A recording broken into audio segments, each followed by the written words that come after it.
Welcome to the Good Faith Podcast, where friends who follow Jesus help each other make sense of the world. I'm your host, Curtis Chang. This podcast is produced by a nonpartisan 501c3 organization. Did you attend or host a social gathering this past weekend? What about the weekend before that, or the weekend before that? If you answered yes, you're actually in a pretty small minority. According to the most reliable government time studies, on a typical weekend, only 4.1% of Americans attend or host a social gathering. That's right, 4.1%. That represents a sharp decline in the social lives of Americans over the last several decades. It's what the former Surgeon General called the loneliness epidemic. Like all epidemics, there are broad social forces at play. But what about the personal dynamics involved? For instance, what if addressing loneliness means not just getting to know more people, but also involves getting to know yourself more? Now, as someone who did not attend a social gathering last weekend or the weekend before that, I wanted to better understand the interior and spiritual dynamics of social isolation. And that's why I was eager to talk to Dr. Alison Cook. Alison is a leading Christian psychologist and author of several books, including her latest, The Secure Soul: Finding Inner Strength and Connection When Trust Doesn't Come Easy. My conversation with Alison helped me better understand what's happening when any of us feels disconnected and how God wants to enter the picture. Here's my conversation with Alison. Alison, welcome back to the Good Faith Podcast. Thanks, Curtis. It's great to see you again. It Great is to be here. indeed. Yeah, I'm looking forward to this conversation. And in fact, in getting ready for this conversation, I was doing some reflection about my own experience of disconnection and loneliness, which I do experience, from season to season. And I realized that how I speak about my own experience of loneliness is really interesting. I almost always pull the punch, so to speak. I'll say, I'm feeling a bit lonely, or I don't have quite enough friends, or I'm not totally sure who I really trust. And, once I noticed this pattern of pulling the punch, I started listening for it in other people, and I realized, wow, it's actually quite common. So I wanted to ask you, why do we minimize our own experience of loneliness, of disconnection? Why is it so hard to just say plainly, I am feeling lonely, or I don't feel that close to other people, or I don't really know anyone I trust? Yeah, it's a great question. I think two things could be going on. One is we are minimizing because we're fearful. We want to soften, we want to mitigate what we're actually feeling. And so we've kind of learned to kind of make it seem more polished than maybe it is. The other thing that I think could be happening is kind of relates to the work that I do that we've talked about before, is our inner complexity, where we are genuinely confused. A part of me, like part of us is like, I got a great life. I've got lots of friends. I love my spouse. I'm close to my kids. And also a part of me, a bit of me is lonely. And so sometimes it's an honest kind of like, it's complicated, but sometimes it is a way to bypass or deflect or make it seem more polished. So I think it's a healthy thing to observe in oneself, to say, am I minimizing or Yeah. what's really going on there? Well, I want to go back to this theme of your work, which is this internal conversation that happens within us, because I think that's really interesting and important to this. But let's dive a little further into what are the causes and potential responses to this feeling of disconnection that we experience in the world. And your book advances, I think, a key psychological concept, framework for understanding our experience of isolation and distrust. And that's this psychological concept of attachment. And for people who are outside the psychological profession, that word can sound a little clinical, like attachment. What do you mean by that? So explain this concept for us ordinary, non-psychologically trained folks? I mean, attachment is sort of a fancy sounding word for that experience of connectedness that you're describing. I feel connected to the people around me. I feel connected to the world around me. And it flows according to the attachment theory according to attachment theorists in psychology, that sense of connectedness flows from our earliest bonds in childhood. Now, I can come outside of that and think I don't think that's the only thing that it flows from. But I do think it's a large factor, our capacity to feel connected, to feel a sense of belonging, to feel a sense of withness. Often a big portion of it flows from those earliest bonds where, if you think about a little baby that comes into the world, and if you've had children or if you've been with children, and how much that child needs to know the presence of another, of an adult, of a parent, of a caregiver, of a loving presence. It's not just that that child needs, as children, we didn't just need our physical needs met. We didn't just need a home and food. We needed that loving presence that was mirrored to us, that taught my inner being, my nervous system, my soul, that I am not alone in the world. It's a very spiritual experience to me. That's what I'm bringing to the conversation. Yeah. It's not taught that way in psychology. In psychology, it's really focusing on that role of those earliest caregivers to train our bodies what it's like to feel not alone. So is it simplistic to say, hey, if I am struggling with a sense of loneliness and disconnection, maybe there's something that points back to I didn't have a fully healthy attachment with my parents? I mean, is that the move here? If it's one reason, if it's persistent, if it's there despite healthy relationships in your life, if it's not otherwise explained, such as I just got out of a relationship or I just moved and I literally don't know anybody, right? That's a form of loneliness that is circumstantial or contextual. But often what I see in the people who come through my practice and the people that I talk with and in myself is this persistent loneliness that defies what's actually happening in the world around us, that we can then begin to trace back to these attachment wounds of places inside of us that we're not seen. I do want to give a caveat, if that's okay. My favorite existential psychotherapist, Yalom, got his Bible behind me, the psychotherapy according to Yalom that we all learned. Say the full name, because I've never heard of this guy. It's, the theory and practice of existential psychotherapy by Irvin Yalom. And he's just one of the giants, right, of the field. But what he contributed that I think is powerful is this idea that there are, Curtis, these, and we know this in our spiritual life, there are these ultimate concerns that one of them is isolation. He talks about that is sort of existential meaning. And he defines it this way, that one, that no one can ever fully inhabit my reality on some level, no matter how wonderful my spouse is, no matter how wonderful my faith community is, no matter how wonderful my parents were. There is a sense in which I am alone with my own inner experience. This is not all bad. This is part of the human condition. And this is where I think God comes in and where we can begin to nurture that relationship with ourselves. But that is, so again, I've talked about the circumstantial. There's the external loneliness. There's the attachment wounds of I've never fully been known or seen in the way that God designed me to be.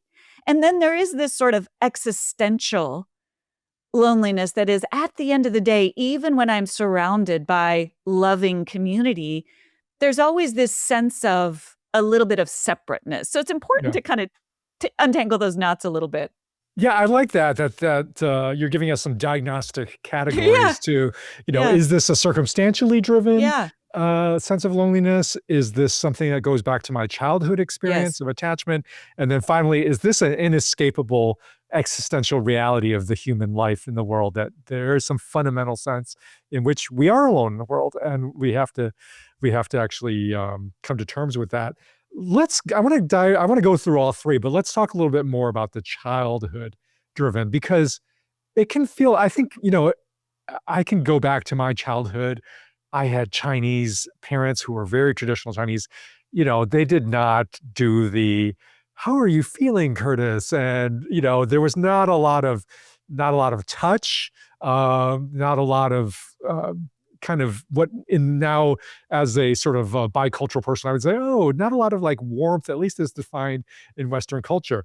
So does that mean like, okay, I've got a childhood attachment issue, that at least is one of the drivers of my sense of isolation? I mean, how do we diagnose our childhood to discern whether how much of a driver it was in our current state?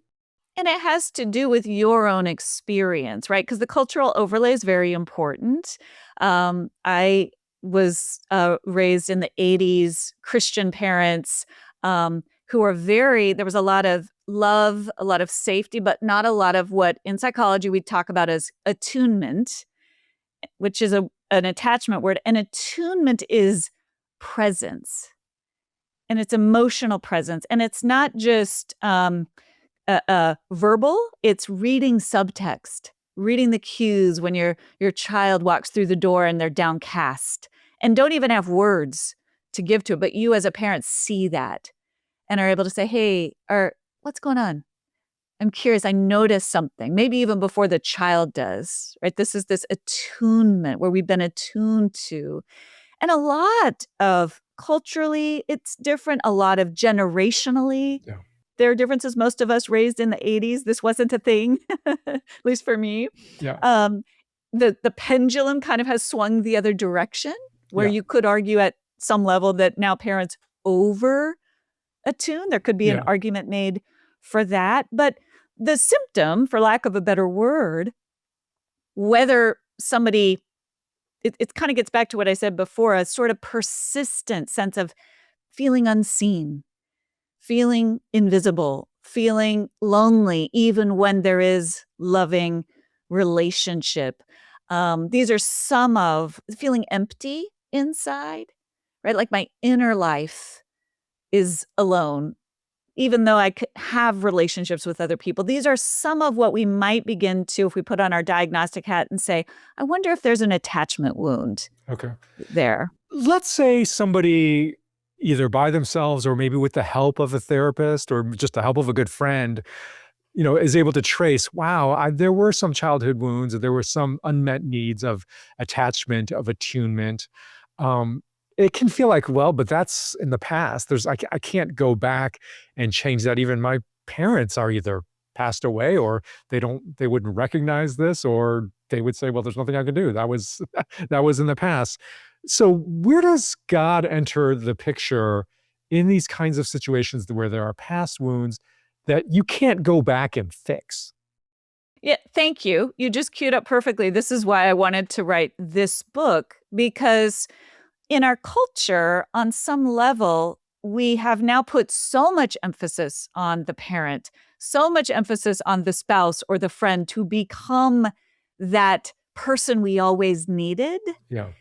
And that puts a burden on human relationships that no human relationship can fully Yeah. bear. And so what I wanted to do was write into that the spiritual dimension of attachment, which is ultimately God is that capital L, capital P loving presence that we all needed from the start and still need to this day. And we partner with God, the observing eye, right? The way that we are created in God's incredible, just majesty and how he created us to bear his likeness. We have the ability to observe and recognize the state of our own souls. We see this in David. We see this in Solomon. We see this in Paul. There's an ability to observe and become aware of myself, which is something animals don't share with us. And so we can partner with God. We can say, God, a part of me or a place inside of me feels lonely. And join with God in bringing God into those places, transcending time, right? So we don't have to go back to childhood. God can meet us right there in those places as we recognize them. It reminds me of the Psalms, which is what I'm reading right now for my devotional life. I'm struck by how much inner dialogue takes place Yes. there. It's Yes. Psalm 42. Why am I so downcast? There's a self inquiry that's happening here. And then God is brought into that, Psalm 139, where the psalmist is inviting God to know my inner thoughts. And so Yes. connect the dots a little more. Like, how does God entering the picture as somebody who co-inquires with us, who, co-investigates with us our inner life, perhaps even including our inner life from our childhood? Like, how does that work out? How do you invite God into that in the way that the psalmists seem to be describing? Yeah. I love it when David says, I have calmed and quieted my soul like a weaned child. Right? There's that sense of being with his own soul, like in a comforting Mm, way. So I agree with you. It's all throughout. So to zoom out, Curtis, and we think about our three primary relationships according to Jesus, right? God, and then others, and then self. Love mm, others as self. And mm. we've done a fairly decent job historically of trying to understand what it means to love God. It's hard. God is complex. Who is God? What does it mean to be in relationship with God? We do a lot of work. Who is this person in my life? Who is my neighbor? How am I supposed to be with others? But we haven't historically, or at least in the modern church, there's a little more when you look back to the saints and mystics and early church fathers, understand this self. What does it mean to be with myself? And so to answer your question, I think it's murky. Yeah. And what I'm trying to do is borrow from a model of therapy. Every single school of thought in psychology and in philosophy talks about the complexity Yeah. of the self, right? And so I'm borrowing from a therapeutic model that helps us understand the soul as having these different places within, these different parts of the self. We're not one thing. It's what we're seeing with David. It's this idea that part of me feels lonely and part of me is really content in this relationship. And that's a common human experience. And so what I'm trying to do is try to give some scaffolding for how we can begin to get to know these parts of my own soul, just as I would try to get to know my child or my loved one. There are different facets to it. And as the agent of recognition, is that I have that ability in the way that God has made my brain to observe and say, just as Paul did, why am I doing this thing I do not wish to do? I can observe that. God gives us that agency to name that. And you write about this in your book on anxiety so profoundly, that naming, right? That naming of it is part of how we partner with God to say, I see this, God. Let me take it out in front of me. And you look at it with me and let us discern together what this is about. And I think it's I love this idea of co-laboring applied to our inner lives. I talk in the book about, we're parenting, we're shepherding our inner life just as we parent our children. And we are not a single parent to our soul. God is right there with us, helping us shepherd and parent our inner life. Yeah. I think you're starting to describe that existential sense of being alone that is inescapable, that, we have only at the end ourselves, and therefore we need to have some way to relate to ourselves. And you're describing this, inviting God into the presence of Yeah. of being alone, at least in the, vis-a-vis other humans, like we're Yeah. alone. That nevertheless God can come into that experience of being aloneness, and also investigating all the dimensions. And I do love your work on sort of this parts idea of this sort of parts theory, that there are parts of us, so that if we are actually alone in a given evening, that there can actually be an exploration and inner dialogue that happens between the parts of ourselves. But here's what I find is a barrier to that, Yeah. which it takes silence, time, and space to be alone, to let that inner dialogue with God and with oneself happen, because it's not easily accessible. It's not like you can just press an app on your phone and be like, okay, now I'm in the inner space. Like, it's not. It takes a lot of time to quiet oneself down in the way that David calms and calms his soul down to be like a weaned child. And this is where I think this ability to have a life alone and our culture of just constant bombardment, noise, options, right? Like, why would I take that time to be alone? Which, honestly, it takes some discomfort. It takes some sense of like, I'm not. I know so many people who like being alone and not having anything to do is like their version of torture. Like, they just can't do it, and it's just so easy to just fire up Netflix and just scroll through what can fill this next 2 hours of my evening.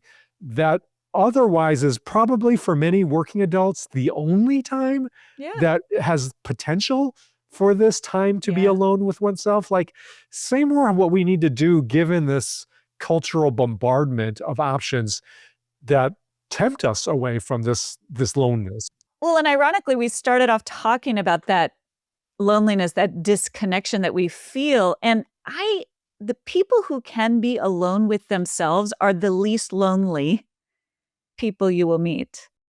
Say more. What do you mean by that? It spills out. The more I can be with and present to my own self, the healthier I am with other people. The more I know how to feel connected with other people, because I know what I know how I'm showing up. I know how to ask for what I need. I know what makes me feel nourished and what doesn't, right? I have that ability to navigate through the world as a whole self, as someone who has been with myself, so that when I'm with my husband, I'm not looking to him for something that is impossible for him to fulfill, right? Because I've been able to already be with myself, or I can say, hey, this is what I need. And so I do think it's vital, it's crucial. To your question about how in this modern world, I think it's really hard, but I don't think we all have to become monks who go out and live in silence, for a month. No. To me, this is part of spiritual formation. So, for example, when I spend time with God, this is Augustine, by the way, this is not my modern take. When I spend time with God, I am also spending time with myself. Yeah. Right? That's what David was doing. He was going to God while peering into the contents of his own soul. God, here's what I see, right? And so if we have a practice of being with God, right there is an opportunity to also be with myself, even if the stuff I'm seeing isn't great. That's all the more reason. Yeah. So we can work this into our rhythms, our spiritual practices. I will tell the moms, who have little kids, are like, I don't have time to parent my own self. I'm parenting 6 kids. And I'm like, yeah, you have one more kid. It's your own, the kid within you. You got to make a little bit of time, just a little bit of time to make sure that you're checking in with yourself, because I promise you that will help you make better decisions as you parent your kiddos. Pastors know this. I have to make time to check in on my own soul so that I can be a wise shepherd for the flock. So it doesn't have to be hours on end. We don't have to go in caves, although sometimes that can be helpful depending on, how introverted you are. But as part of our spiritual practices, we do have to be attuning not only to God, but as part of attuning to God, we are also attuning to ourselves. And again, that's straight out of Augustine, that's straight out of Calvin. This is not modern. Yeah. How can I know God if I do not know my own self? Well, you mentioned Augustine, you mentioned Calvin. I'll just throw in Bonhoeffer, one of the Thank you. Favorite quotes I have from his book, Life Together. I'll just read it out. He says, it's a warning. And this is somebody who is deeply in community throughout his life. He says, let him who cannot be alone beware of community. And then he does the converse, let him who is not in community beware of being alone. I think that's such a profound statement that, the first half, if you can't be alone, you really have to be careful about how you're using community. Yes. And I think in these days, it's both the community of like your spouse or even your kids or your Yes. friends, but also the online community, because you're going to be sort of looking to that. I think what you're saying is to fill a need that really can only be met by this capacity to be alone Yes. with God. And then let him who is not in community beware of being alone. I mean, if you are isolated, like actual socially, then, practices that take you further into that, not having the spiritual discipline of being in a church, spending time with others, of friendship, that is going to be dangerous for you because you actually can't, you're not in community. And so this It's interplay good. of That's community it. and solitude, I think is built into how we've been created. And I think, you know, it's interesting that both both are under siege. The capacity to be alone, the capacity to be in community Yes. are under siege in our culture. Yes. It's, we've talked about how the entertainment options, the distraction options of social media can really make it hard to be alone because you can just kind of press a button to be in community virtually. But at the same time, with all of this option for virtual, and I'm going to put significant air quotes around that word virtual community because I don't think it really exists. Yeah. I think Yeah. actual community is embodied. But in a time when we are so more supposedly connected, we are so much more lonely than ever before. The Yes. former U.S. Surgeon General, Dr. Vivek Murthy, when in his term, he formally declared loneliness as a national public health Yeah. epidemic. Yeah. I think he issued this comprehensive advisory warning that loneliness carries this health risk as deadly as smoking 15 cigarettes a day. That Yeah. mortality rates of lonely people were Yeah. sort of equivalent to people who smoke 15 cigarettes a day. Why do you think we have such an epidemic of loneliness? Well, it's ironic, right? Because we've also never been more connected, Yeah, quote unquote, yeah, right? To use yeah, we've never had more time where we're online connected yeah, to people, social connection, right? And so, but we've never been. I think about it. We left during the pandemic. We were able to spend more time in my small town where I grew up in Wyoming from where I'd been in Boston. And immediately, what I noticed in a small town, slower pace of life, you're bumping up against people all the time, and it can slow you down. It's less efficient. You go to the grocery store, you're not just racing in, racing out. There's an anonymity in the suburbs that is palpable where you can go and not see people. I tell this story. We spent that whole year of the pandemic out away from Boston, and we came back and we're out on a walk in our neighborhood. One of our neighbors didn't know we'd been gone. And now, part of that is it's a bedroom community, right? yeah, And I'm just saying there are so many factors in modern life yeah. that pull us efficiency, never mind the digital age, productivity, all the things that we can do quickly. And it's been very interesting being in a smaller community, feeling in my body that slowing down. But it is connection. I love what you said. Connection has to be embodied on some level. Let's talk about this church dimension because it's easy to say, and it's at some level the right answer to say, well, this is why you need to be part of a church. But let me give you my experience. So recently joined a new church because of actually some church hurt experiences in the church that I've been part of for many, many years. So when we're deciding we want to join in addition to wanting to join a liturgical church, for reasons that we can talk about later or another episode, but I also wanted to join a small church, Yeah. precisely for Yeah. this sense of connection. Yeah. Okay, here's been my just a few months into this church. Here's been my experience that you meet some like young folks who are young parents in their late 20s, early 30s, and really connect with them. They're bright, they're smart, they're interesting, they're serious about their faith.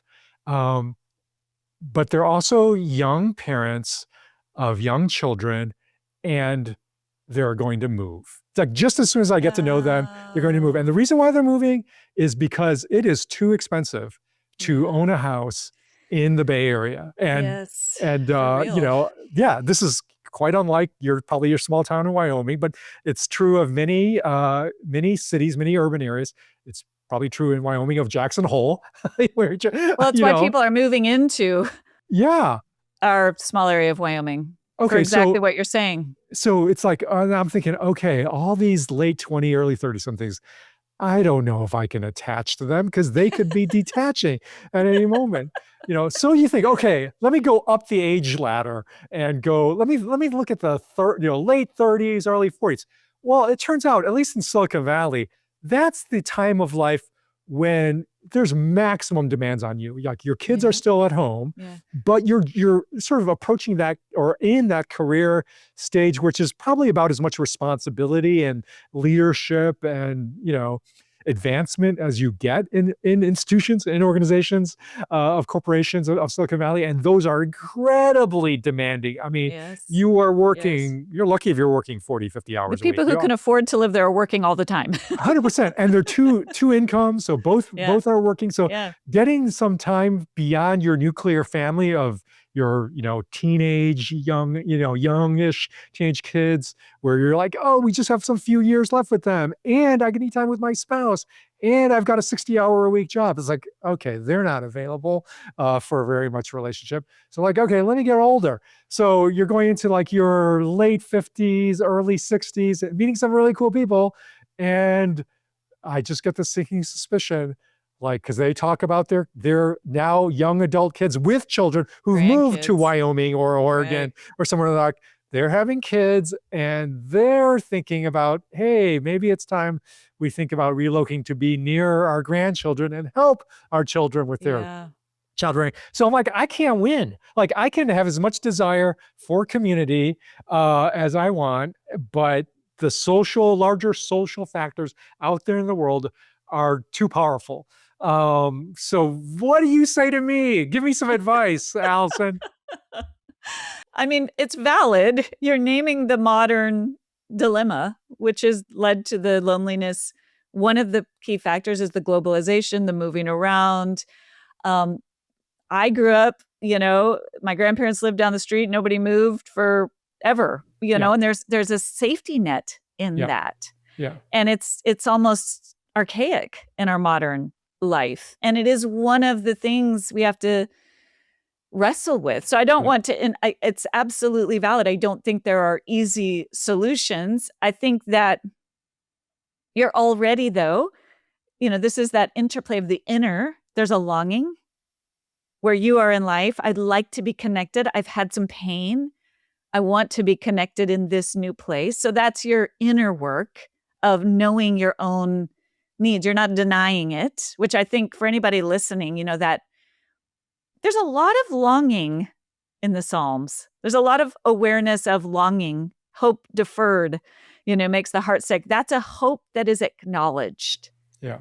Right. And so the inner work is to not bypass that, to not minimize, to say, this is hard. I don't know if you're speaking personally, but my husband and I talk about the very same things you're talking about, this weird season of life that you're in. And oh no, I'm talking very personally. I'm not talking about what I experienced like last week. It's a weird, yeah. To where we started looking at all the civic groups that my dad used to be a part of way back in the day. And I'm like, those are looking pretty good.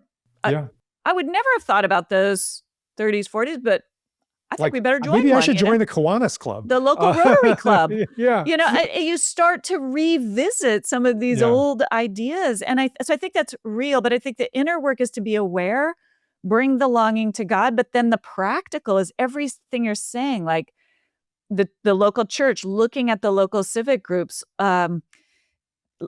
You can't find what you haven't named. And sometimes the gap between longing and fulfillment is wide.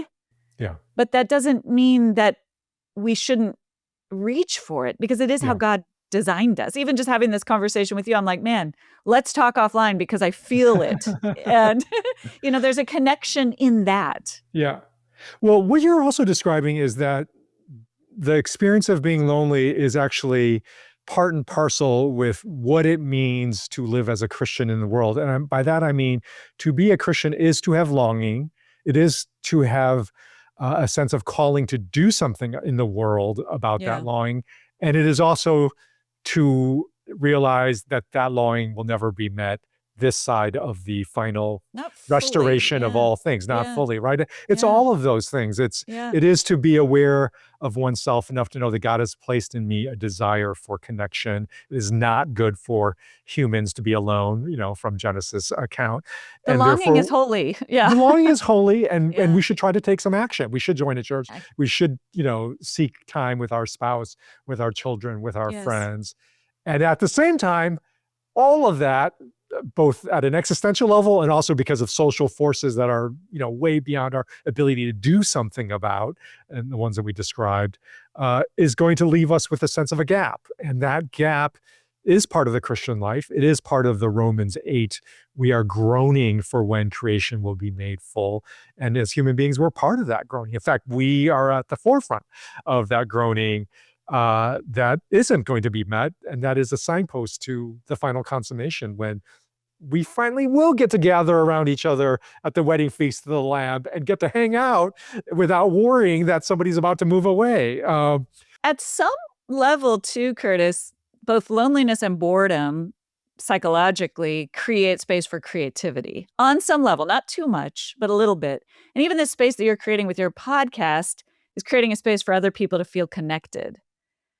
Right. And so I think that's another way to look at it. Those in-between places, those liminal places, as sometimes there's creativity gets born there where we contribute something out of our own need that meets a need in someone else. And that, again, comes out of that inner work. I think some of the, I'm so inspired by the contemplatives who, St. Teresa, who wrote that beautiful 7-story castle about her own soul. I'm guessing she was kind of lonely. Yeah.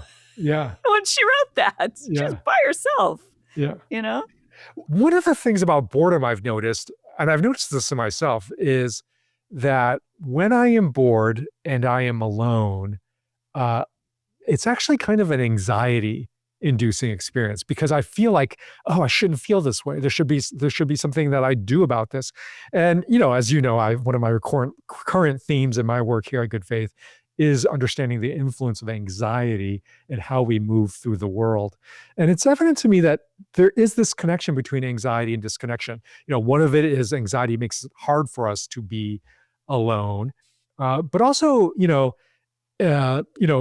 talked about childhood wounds, childhood unmet needs that can create a sense of detachment, not, inability or at least handicap of being attachment. But I also think wounds, in addition to creating detachment, they also create anxiety. I mean, a lot of our anxiety comes from childhood, experiences, and that anxiety makes trust more difficult. If you're anxious, it's very difficult to trust other people. And that mistrust that leads to further disconnection, and that disconnection makes us more vulnerable actually to new wounds. I mean, it's this vicious cycle. That's that anxious attachment, right? That's right. We're trying to get a need met that's real through anxiously trying to get other people to meet a need that maybe they can't meet, or maybe is actually we needed our parent to meet it. Yeah. That's that anxious attachment. That a like emoji or a positive emoji on one of our posts it's just never going to meet that need. No. Right? So, yeah.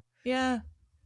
We talked a little bit about how this ability to be alone requires, or at least is significantly helped by this recognition that we, in our aloneness, actually have a set of relationships inside us of these inner parts. I think that is such an interesting idea. I want you to say more about the spiritual work of cultivating this inner dialogue. Like, what spiritual practices, other than being alone, other than having some solitude and space in our time, what else cultivates a healthy inner dialogue and inner life? What I've learned, it kind of boils down to the refrain I use throughout the book of recognize and return. No matter what I'm feeling, I open the book saying a part of me doesn't like God very much.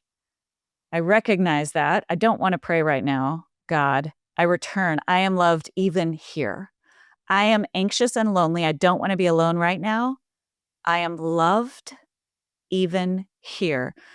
I am scrolling mindlessly, there's a paper width distance from my ability to be aware of that. I am loved even here. God's presence meets me even here, even if I can't feel it. And so I think just at its simplest, it's that awareness. We often meet the awareness with, I've got to fix it. I'm aware of this. How do I fix it? That's a little bit of that anxious attachment. I'm aware I feel this way. I've got to fix it right now. Yeah. And I think part of this, the process of formation is I'm aware and God meets me right here in the awareness. I think that's what we see in scripture. I'm aware of the anguish. And that's the theology. I can hear the pushback is, but what if I don't feel that Yeah. in the moment, right? And I think what I would say is, I call them attachment tethers. What are even the smallest tethers that make you feel connected? For me, nature, looking at the mountain. We live at almost, it just gives me a deep breath. Walking outside, touching grass, as they say, it's a very real physiological thing to take your shoes off and walk in grass. For some people, it's physical. It's a hug. It makes me feel connected. So it doesn't have to be spiritual in that sense of, these attachment tethers. Sometimes it's, I tell a story about feeling so anxious and disconnected and walking into a store and the barista catching my eye, and she could tell. And almost immediately I felt, okay, there's a deep breath here. That's an attachment tether that I believe originates in the heart of God. And so I think there are these small ways, my kid laughing, that are deeply grounding spiritual moments of connection. They don't have to be huge. They can be tiny. Well, I think that's beautiful to talk about the ways we can, even in small moments, connect to nature, connect to a random person on the street. And that I have, in my experience, have, share that sense of it. It's almost like a portal Yeah. momentarily opens up to a sense of others. Um, Yeah. the regular portal, or one of the most regular portals that are supposed to open us up to God, is prayer. And Yeah. and individual prayer is one of the, collective prayer is important, but individual prayer is also like a critical part of a spiritual life. Um, but I think many people, I think actually everyone, if they're honest, experience large swaths of their prayer life, like with this haunting question, am I talking actually to anybody? Like, am I making this all up in my head? Is there really God out there listening to me? Because I don't really feel it. Like you opened your book with, I don't really like God right now. And I thought, well, at least she's not liking somebody she believes is there. Like a lot Fair. of people, it's not even like, I don't like God. Like, I don't think God is there. And that's a profound sense of disconnection and Yeah. loneliness. What do you say to those people? How do you pray when you actually don't feel God present? I started a sort of a daily devotional podcast at the start of the year where I read a scripture and then talk about the psychology of it, because I think so much of what we experience with God is related to our attachment wounds and our attachment style. In fact, there's research that those earliest caregivers directly map onto how we experience God, right? That love, our experience of love and connection is first felt in the body before it's believed in the mind. And so often when I can't feel God, we blame ourselves, but often there's a sense of the nervous system. My nervous system doesn't really know how to feel that connected anywhere. Um, and I draw on Kurt Thompson's work in Anatomy of the Soul for this, which is just a powerful book. But in the podcast, it's been so good for me, Curtis, because every single day I'm saying, as we read through the Psalms and other scriptures, this is to a prayer. This is to, I don't know, I don't even feel God, is to a prayer in that sense of, because that's what we see in the Psalms, it's the noticing. My part is to recognize, this just feels like I'm talking into space, and that may not be comforting, but that is a naming that is true. And the truth is the ultimate portal to freedom.